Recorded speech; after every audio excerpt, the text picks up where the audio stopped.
Indonesia tahun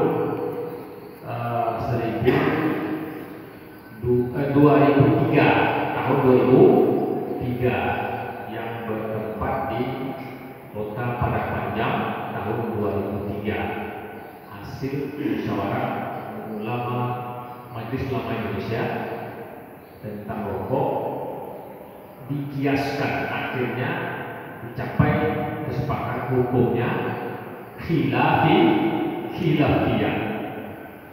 Bagaimana? Sebagian menganggap haram, sebagian menganggap makruh. Yang mana mayoritasnya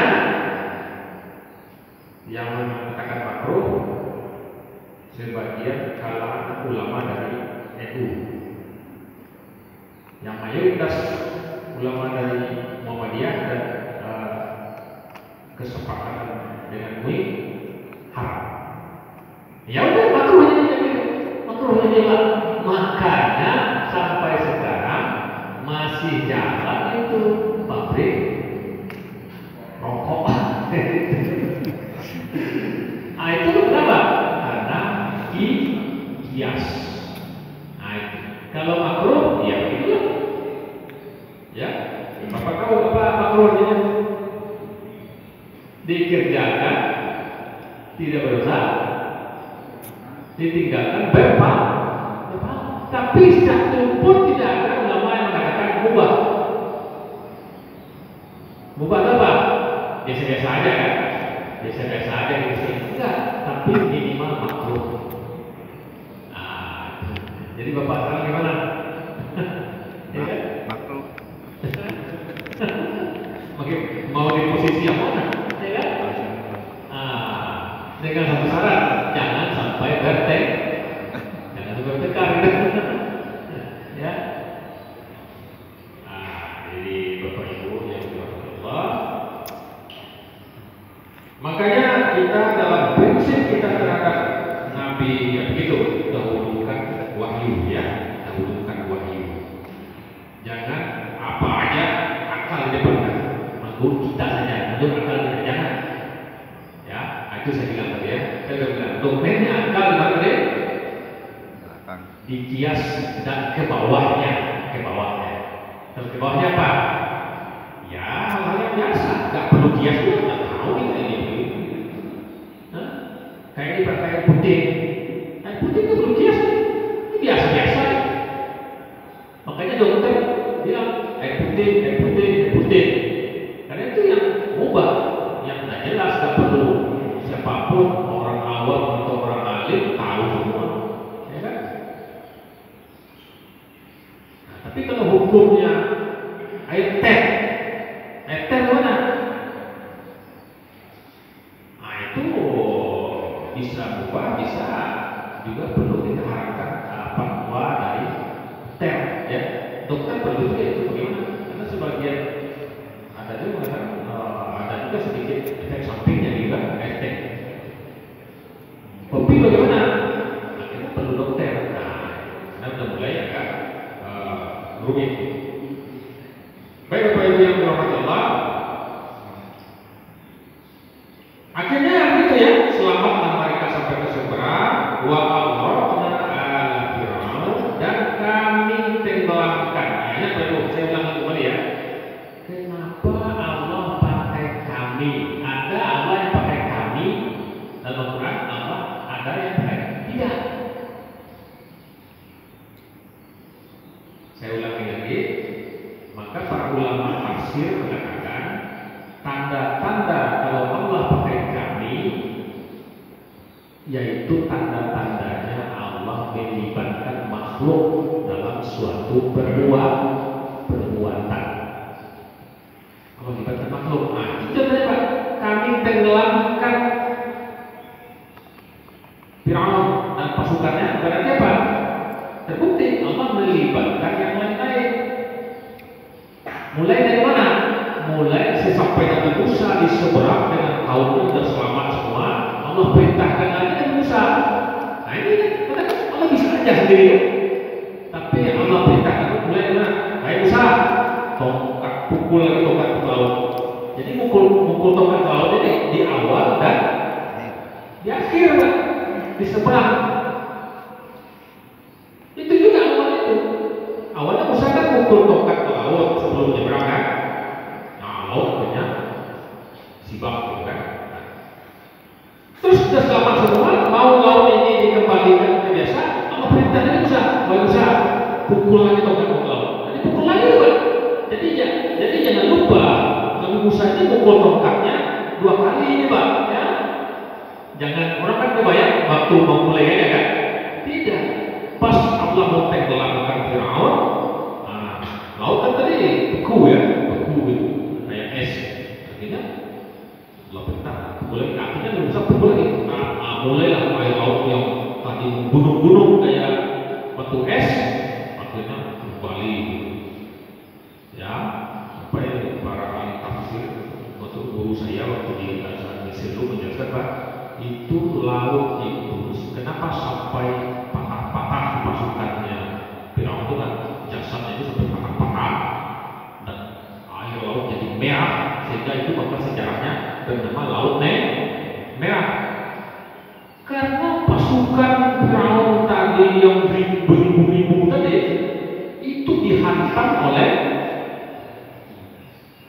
air yang beku keras, jadi patah gitu, kepala jadi pecah. Coba sekarang kita buktikan aja sekarang ini, kepala kita dipukul pakai batu es, sakit nggak? Sakit nggak? Batu es ini ya, sebesar balong itu, pukul ke kepala. Masuk akal ya. Jadi makanya Laut Merah itu namanya sejarahnya, karena ribuan pasukan Firaun itu dihantam oleh batu es dari yang sebesar gunung. Akhirnya hancurlah pasukan Firaun. Tapi yang lama Allah siksa yaitu Firaun yang lama Allah siksa. Dia belum mati, Pak. Akhirnya laut kembali seperti apa, dan Firaunnya masih megap-megap. Dia sendiri yang lama Allah siksa. Ya, dia tidak dihancurkan. Karena ini akan menjadikan pelajaran sampai akhir zaman. Nah, bukti kebesaran Pak, jasad Firaun sendirian sekarang masih utuh. Mana bukti Pak? Pergilah Bapak ke Kairo, ada di pusat kota Kairo namanya Museum Firaun. Ya, kalau bahasa Arabnya Mathaf Firaun. Ada sekitar. Saya sudah berkali-kali masuk menyaksikan langsung. Diobjekin oleh petugas, diobjekin, artinya Pak, setiap yang masuk bayar sekian dolar, bayarnya dolar Pak. Jadi diobjekin oleh petugas sekarang. Tapi ramai terus, antrian mau masuk, ya, antrian tiap hari masuk Pak. Orang-orang Eropa, orang-orang Amerika, orang-orang mana, ramai terus. Itu pemasukan Mesir. Jadi Firaunnya malah nasibnya di objektif, ya. Nah, ini bukti ya Allah Maha Kuasa untuk menghinakan Firaun sampai sekarang, ya. Baik Bapak Ibu yang berdoa, akhirnya selamatlah Allah bukti apa? Selamatlah Bani Israil wa antum tanzurun. Nah, ini perhatikan Pak. Apa itu? Kalian menyaksikan kejadian itu. Nah, ada beberapa kata yang digunakan untuk melihatnya itu. Ada basirun, melihat, tanzurun, ya kan?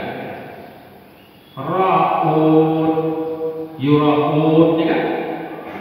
Jadi ada beberapa kata untuk melihat, tapi Allah gunakan di sini tanzurun. Kenapa?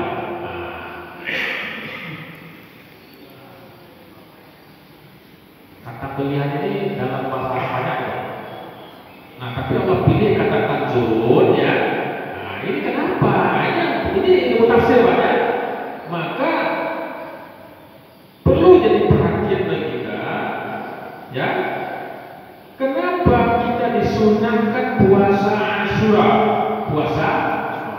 Asyura. Kenapa? Ya, 9 dan 10 Muharram. Kenapa disunahkan bersama-sama? Karena mengingat ini nih, mengingat ini. Karena kejadiannya waktu itu 10 apa? 10 Muharram. Kejadiannya tenggelamnya Firaun ini. Jadi wadzakirhum bi ayyamillah. Nah, ini dalilnya orang-orang yang suka ulang tahun.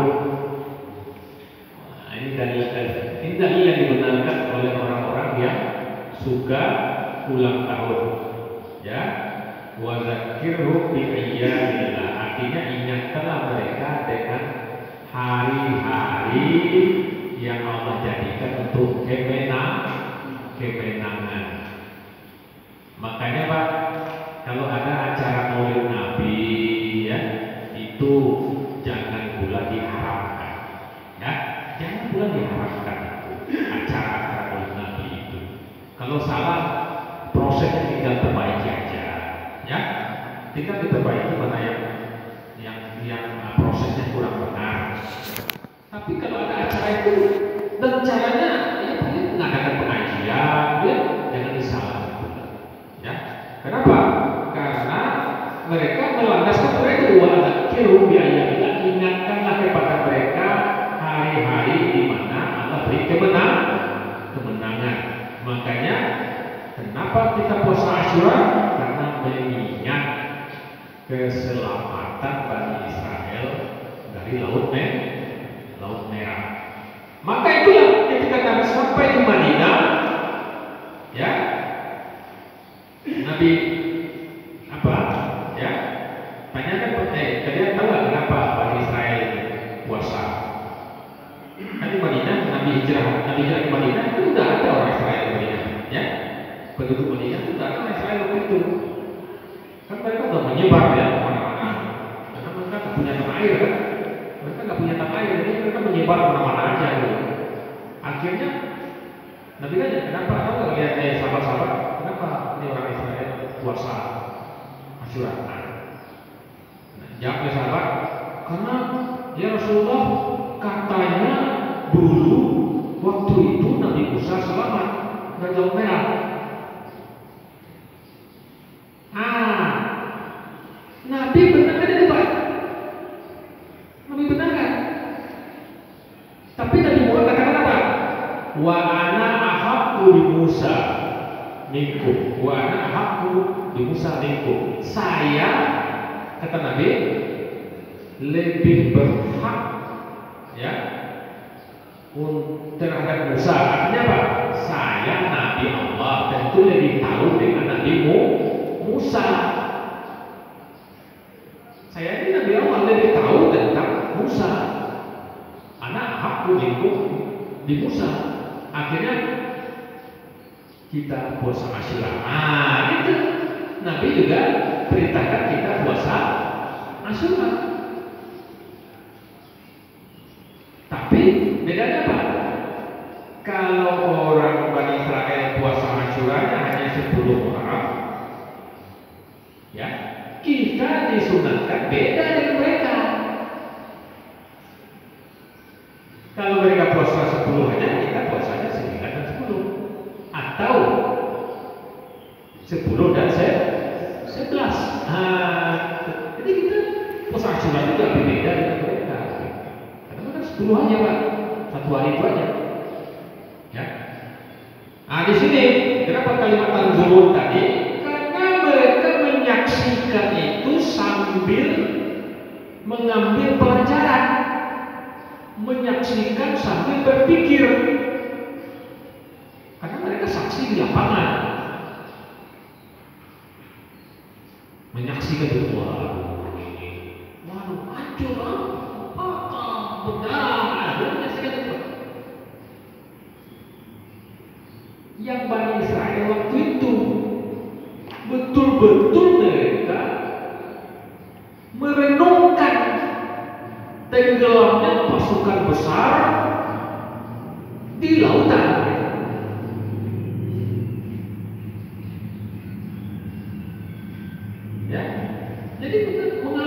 waktu itu pelajaran. Tapi Yahya bin Nun tadi tidak. Yahya bin Nun kayak angin lalu aja, nggak masuk kepada dadanya, ya. Dan kebanyakan Bani Israel setelah itu akhirnya mulai lagi engkar. Nah gitu ya. Nah, sampai sekarang kembali mereka, mayoritas mereka kembali kafir, membangkang kepada Allah. Baik Bapak